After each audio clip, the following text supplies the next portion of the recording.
প্রিয় দর্শক, আপনারা দেখছেন ভয়েস অফ এডিশন।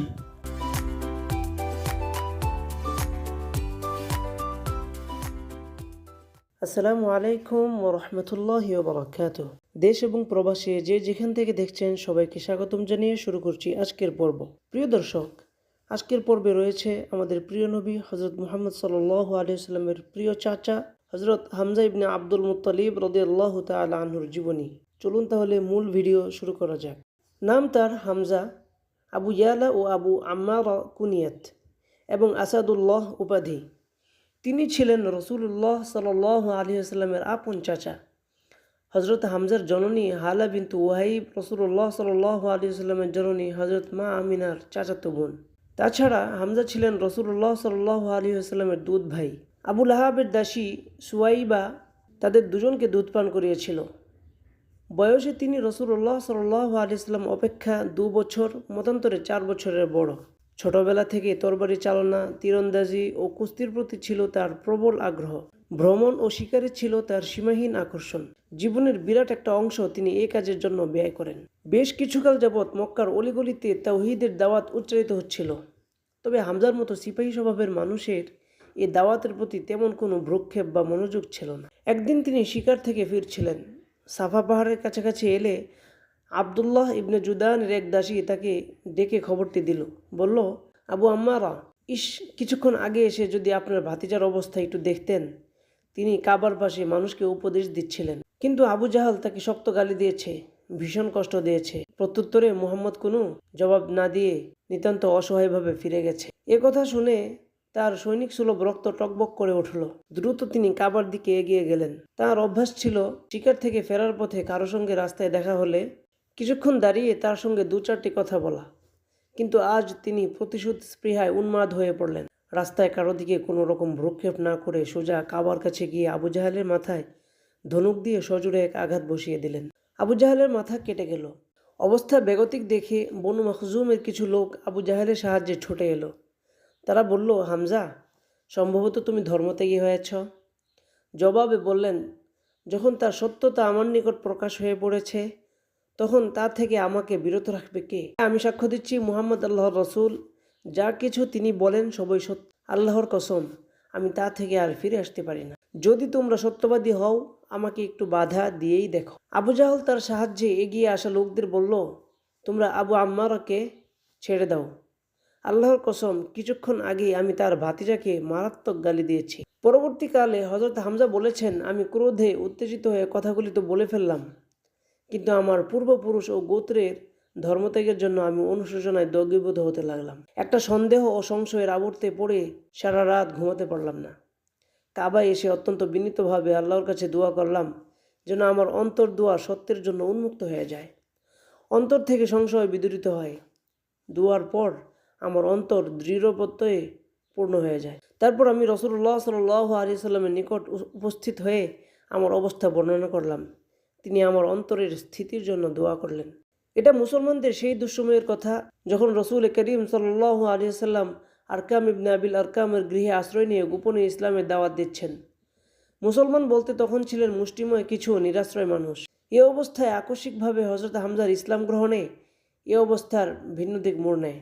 মুমিনদের সাথে কাফিরদের অহেতুক বাড়াবাড়ি ও বেপরোয়া ভাব অনেকটা বন্ধ হয়ে যায়। কারণ হযরত হামজার দুঃসাহস ও বীরত্বের কথা মক্কার প্রতিটি লোকই জানত। হযরত হামজার ইসলাম গ্রহণের পর একদিন হযরত ওমর রাদিয়াল্লাহু তাআলা আনহু ইসলাম গ্রহণের ঘোষণা দানের জন্য গেলেন রাসূলুল্লাহ সাল্লাল্লাহু আলাইহি সাল্লামের নিকট। তিনি তখন হযরত আরকামের গৃহে কতিপয় সাহাবীর সাথে অবস্থান করছেন। হযরত হামজাও তখন সেখানে। হযরত ওমর ছিলেন সশস্ত্র। তাকে দেখে উপস্থিত সকলে প্রমোদ গুনল। কিন্তু হযরত হামজা বলে উঠলেন, তাকে আসতে দাও। যদি সে ভালো উদ্দেশ্যে এসে থাকে, আমরাও তার সাথে ভালো ব্যবহার করব। অন্যথায় তারই তরবারি দিয়ে তাকে হত্যা করা হবে। হযরত ওমর ভিতরে ঢুকেই কালিমায়ে তাওহীদ পাঠ করতে শুরু করেন। তখন উপস্থিত মুসলমানদের তাকবীর ধ্বনিতে আকাশ বাতাস মুখরিত হয়ে ওঠে। এই দুই মনীষীর ইসলাম গ্রহণের পর ইসলাম এক অপ্রতিরোধ্য শক্তিতে পরিণত হয়। মক্কার মুশরিকরা উপলব্ধি করে মুহাম্মদ সাল্লাল্লাহু আলাইহি সাল্লামের গায়ে আঁচড় কাটা তো দূরের কথা, তাকে কোনো কিছু বলাও আর সহজ হবে না। মক্কায় অবস্থানকালে রাসূল করিম সাল্লাল্লাহু আলাইহি ওয়াসাল্লাম তার প্রিয় খাদেম যায়েদ ইবনে হারিসার সাথে হামজার ভ্রাতৃ সম্পর্ক প্রতিষ্ঠা করে দেন। যায়েদের প্রতি তার ভক্তি ও ভালোবাসা এত প্রগাঢ় হয় যে যখন তিনি বাইরে কোথাও যেতেন তাকেই সব ব্যাপারে ওসিয়ত করে যেতেন। নবুয়তের ত্রয়োদশ বছরে আরও অনেকের সঙ্গে হযরত হামজাও মদিনায় হিজরত করলেন। এখানে তার খোদা প্রদত্ত শক্তি ও সাহসিকতা প্রকাশ করার বাস্তব সুযোগ এসে যায়। হিজরতের সপ্তম মাসে রাসূল করিম সাল্লাল্লাহু আলাইহি ওয়াসাল্লাম ইস অঞ্চলের সমুদ্র উপকূলের দিকে 30 সদস্যের মুহাজিরদের একটি ক্ষুদ্র বাহিনী পাঠান। উদ্দেশ্য কুরাইশদের গতিবিধি লক্ষ্য করা। এ বাহিনীতে আনসারদের কেউ ছিল না। এখানে তারা সমুদ্র উপকূলে আবু জাহেলের নেতৃত্বে মক্কার 300 অশ্বারোহীর একটি বাহিনীর মুখোমুখি হন।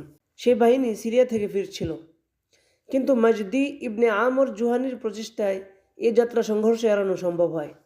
মাজদির সাথে দুপক্ষের সন্ধি চুক্তি ছিল। মদিনা থেকে যাত্রার প্রাক্কালে রাসূল করিম সাল্লাল্লাহু আলাইহি ওয়াসাল্লাম হযরত হামজার হাতে ইসলামী ঝান্ডা তুলে দেন। ইবনে আব্দুল বার সহ কোনো ঐতিহাসিক মনে করেন এটাই ছিল রাসূল করিম সাল্লাল্লাহু আলাইহি ওয়াসাল্লাম কর্তৃক কোনো মুসলমানের হাতে তুলে দেওয়া প্রথম ঝান্ডা। দ্বিতীয় হিজরির সফর মাসে রাসূল করিম সাল্লাল্লাহু আলাইহি ওয়াসাল্লাম নিজে 60 জন সশস্ত্র সাহাবী নিয়ে কুরাইশদের বাণিজ্য চলাচল পথে আবাওয়া অভিযান পরিচালনা করেন। এ অভিযানেও হযরত হামজা ছিলেন পতাকাবাহী এবং গোটা বাহিনীর কমান্ডো ছিল তাঁর হাতে। মুসলিম বাহিনী পৌঁছার আগেই কুরাইশ কাফিলা অতিক্রম করায় এ যাত্রাও কোনো সংঘর্ষ ঘটেনি। এমনইভাবে হিজরি দ্বিতীয় সনের উসায়রা অভিযানেও হযরত হামজা মুসলিম বাহিনীর পতাকাবাহীর গৌরব লাভ করেন। হিজরি দ্বিতীয় সনে ইসলামের ইতিহাসে সর্বাধিক গুরুত্বপূর্ণ বদর যুদ্ধ সংঘটিত হয়। এ যুদ্ধে তিনি অংশগ্রহণ করেন। রণক্ষেত্রে উভয় পক্ষ কাতারবন্দি হওয়ার পর কুরাইশ পক্ষে উতবা, শাইবা ও ওয়ালিদ সারি থেকে বেরিয়ে এসে মুসলিম বাহিনীর কাউকে দ্বন্দ্বযুদ্ধের আহ্বান জানায়। দিনের সিপাহীদের মধ্যে থেকে 3 জন আনসার জওয়ান তাদের আহ্বানে সাড়া দিয়ে এগিয়ে যান, কিন্তু উতবা চিৎকার করে বলে ওঠে, মুহাম্মদ, আমাদের সমকক্ষ লোকদের পাঠাও, এসব অনুপযুক্ত লোকদের সাথে আমরা লড়তে চাই না। রাসূল করিম সাল্লাল্লাহু আলাইহি সাল্লাম আদেশ দিলেন, হামজা, আলী ও উবাইদা উঠো, সামনে এগিয়ে যাও। তারা শুধু আদেশের প্রতীক্ষায় ছিলেন। এই 3 বাহাদুর আপন আপন নিজ্জা ও বর্ষা নিয়ে তাদের প্রতিপক্ষের সামনে গিয়ে দাঁড়ালেন। প্রথম আক্রমণেই হযরত হামজা জাহান্নামে পাঠালেন উতবাকে। হযরত আলীও বিজয়ী হলেন তার প্রতিপক্ষের উপর। কিন্তু আবু উবাইদা ও ওয়ালিদের মধ্যে দীর্ঘক্ষণ ধস্তাধস্তি চলতে লাগলো। অতঃপর আলীর সহযোগিতায় আবু উবাইদা তাকে দ্বিখণ্ডিত করে ফেলেন। শত্রুপক্ষের এ বেগতিক অবস্থা দেখে তুয়াইমা ইবনে আদি তাদের সাহায্যার্থে এগিয়ে আসে। হামজার সহযোগিতায় আলী রাদিয়াল্লাহু তাআলা আনহু তরবারির এক আঘাতে তাকে ধরাশয়ী করে ফেলেন। এরপর মুশরিক বাহিনী সর্বাত্মক আক্রমণ চালায়। মুসলিম মুজাহিদরাও ঝাঁপিয়ে পড়েন। তুমুল লড়াই শুরু হয়ে যায়। এ যুদ্ধে হযরত হামজা পাগড়ির উপর একটি উট পাখির পালক গুঁজে রেখেছিলেন। এই কারণে যেদিকে তিনি যাচ্ছিলেন সুস্পষ্টভাবে তাকে দেখা যাচ্ছিল। দুহাতে বজ্রমুষ্টিতে তরবারি ধরে বীরত্বের সাথে কাফিরদের বুহ তছনছ করে দিচ্ছিলেন। এ যুদ্ধে আল্লাহ ও তার রাসূল সাল্লাল্লাহু আলাইহি ওয়াসাল্লামের দুশমনরা শোচনীয় পরাজয় বরণ করে। উমাইয়া ইবনে খালফ হযরত আব্দুর রহমান ইবনে আউফকে জিজ্ঞেস করেছিলেন, উট পাখির পালক লাগানো এই লোকটি কে? তিনি যখন বললেন ইনি ছিলেন রাসূল করিম সাল্লাল্লাহু আলাইহি ওয়াসাল্লামের চাচা হামজা, তখন সে বলেছিল, এ ব্যক্তি আজ আমাদের সবচেয়ে বেশি সর্বনাশ করেছে। মদিনার উপকণ্ঠেই ছিল ইয়াহুদি গোত্র বনু কাইনুকার বসতি। রাসূল করিম সাল্লাল্লাহু আলাইহি ওয়াসাল্লাম মদিনায় আসার পর তাদের সাথে একটি মৈত্রী চুক্তি সম্পাদন করেছিলেন। কিন্তু বদর যুদ্ধে মুসলমানদের বিজয় লাভে তাদের হিংসার আগুন জ্বলে ওঠে। তারা বিদ্রোহী হয়ে ওঠে। এ চুক্তি ভঙ্গের কারণে রাসূল করিম সাল্লাল্লাহু আলাইহি ওয়াসাল্লাম দ্বিতীয় হিজরির শাওয়াল মাসে তাদের বিরুদ্ধে সামরিক অভিযান পরিচালনা করেন। এ অভিযানেও হযরত হামজা পতাকাবাহীর দায়িত্ব পালন করেন। বদরের শোচনীয় পরাজয়ে কুরাইশদের আত্ম অভিমান দারুণভাবে আহত হয়। প্রতিশোধ স্পৃহায় উন্মত্ত বিশাল কুরাইশ বাহিনী হিজরি তৃতীয় সনে মদিনার দিকে ধাবিত হলো। আল্লাহর রাসূল করিম সাল্লাল্লাহু আলাইহি ওয়াসাল্লাম সঙ্গীদের নিয়ে উহুদ পাহাড়ের পাদদেশে তাদের গতিরোধ করেন। শাওয়াল মাসের যুদ্ধ শুরু হয়। কাফিরদের পক্ষ থেকে সিবা নামক এক বাহাদুর সিপাহী এগিয়ে এসে দ্বন্দ্বযুদ্ধের আহ্বান জানায়। হযরত হামজা কোষমুক্ত তরবারি হাতে নিয়ে ময়দানে এসে হুঙ্কার ছেড়ে বললেন, ওরে উম্মে আনমারের অপবিত্র পানির সন্তান, তুই এসেছিস আল্লাহ ও তার রাসূলের বিরুদ্ধে লড়তে? এ কথা বলে তিনি এমন প্রচণ্ড আক্রমণ চালালেন যে এক আঘাতে সিবার কাজ শেষ। তারপর সর্বাত্মক যুদ্ধ শুরু হয়ে গেল। হযরত হামজার ক্ষিপ্র আক্রমণে কাফিরদের বুহ তছনছ হয়ে গেল। এ যুদ্ধে তিনি একাই 30 জন কাফির সৈনিককে হত্যা করেন। সুবহানাল্লাহ।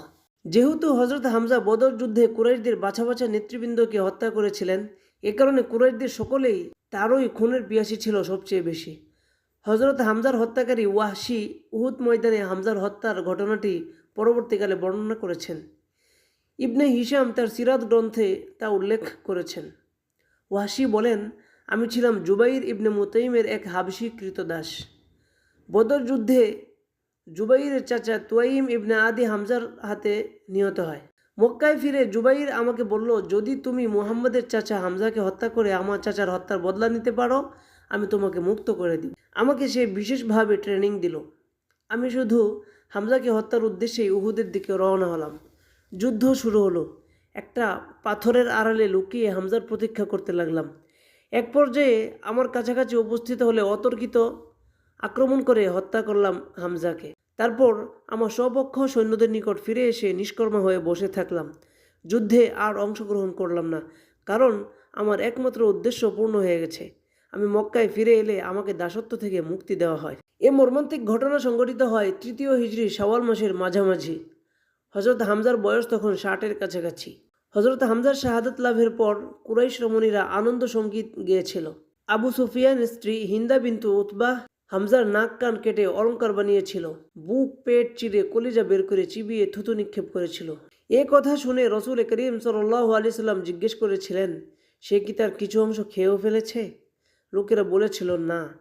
তিনি বলেছিলেন, হামজার দেহের কোনো একটি অংশও আল্লাহ জাহান্নামে যেতে দিবেন না। যুদ্ধ শেষে শহীদের দাফন কাফনের পালা শুরু হলো।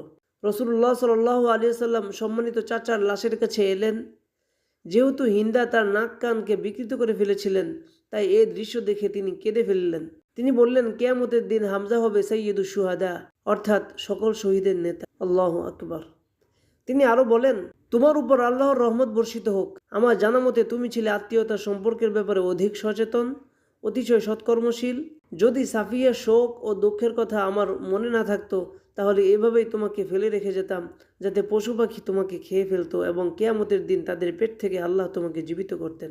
আল্লাহর কসম, তোমার প্রতিশোধ নেওয়া আমার উপর ওয়াজিব। আমি তাদের ৭০ জনকে তোমার মতো নাক কান কেটে বিকৃত করব। রসুল করিম সাল্লাল্লাহু আলাইহি সাল্লামের এই কসমের পর জিবরাইল আলাইহিস সালাম সূরা নাহলের নিম্নোক্ত আয়াত দুটি নিয়ে অবতীর্ণ হলেন। আয়াত দুটির বাংলা অনুবাদ হলো, যদি তোমরা প্রতিশোধ গ্রহণ করো, তবে ঠিক ততখানি করবে যতখানি অন্যায় তোমাদের প্রতি করা হয়েছে। তবে তোমরা ধৈর্য ধারণ করলে ধৈর্যশীলদের জন্য তাই তো উত্তম। ধৈর্য ধারণ করো, তোমার ধৈর্য তো হবে আল্লাহরই সাহায্যে। তাদের জন্য দুঃখ করো না এবং তাদের ষড়যন্ত্রে তুমি মনক্ষুণ্ণ হয় না। সূরা নাহল ১২৬-২৭। এই আয়াত নাজিলের পর রাসূলুল্লাহ সাল্লাল্লাহু আলাইহি সাল্লাম কসমের কাফারা আদায় করেন। হযরত সাফিয়া ছিলেন হযরত হামজার সহোদরা। ভাইয়ের শাহাদাতের খবর শুনে তাকে এক নজর দেখার জন্য দৌড়ে আসেন, কিন্তু রসুল করিম সাল্লাল্লাহু আলাইহি সাল্লাম তাকে দেখতে না দিয়ে কিছু সান্ত্বনা দিয়ে ফিরিয়ে দেন। ভাইয়ের কাফনের জন্য হযরত সাফিয়া ২খানি চাদর পাঠান, কিন্তু হযরত হামজারই পাশে আরেকটি লাশও কাফনহীন অবস্থায় পড়েছিল। তাই চাদর ২খানি দুজনের মধ্যে ভাগ করে দেওয়া হয়। হযরত খাব্বাব ইবনুল আরাত রাদিয়াল্লাহু তাআলা আনহু বলেন, একটি চাদর ছাড়া হামজাকে কাফন দেওয়ার জন্য আর কোনো কাপড় আমরা পেলাম না। তা দিয়ে পা ঢাকলে মাথা এবং মাথা ঢাকলে পা বেরিয়ে যাচ্ছিল। তাই আমরা চাদর দিয়ে মাথা এবং ইজখির ঘাস দিয়ে পা ঢেকে দিলাম। সাইয়্যিদুশ শুহাদা হযরত হামজা রাদিয়াল্লাহু তাআলা আনহুকে উহুদের ময়দানে দাফন করা হয়।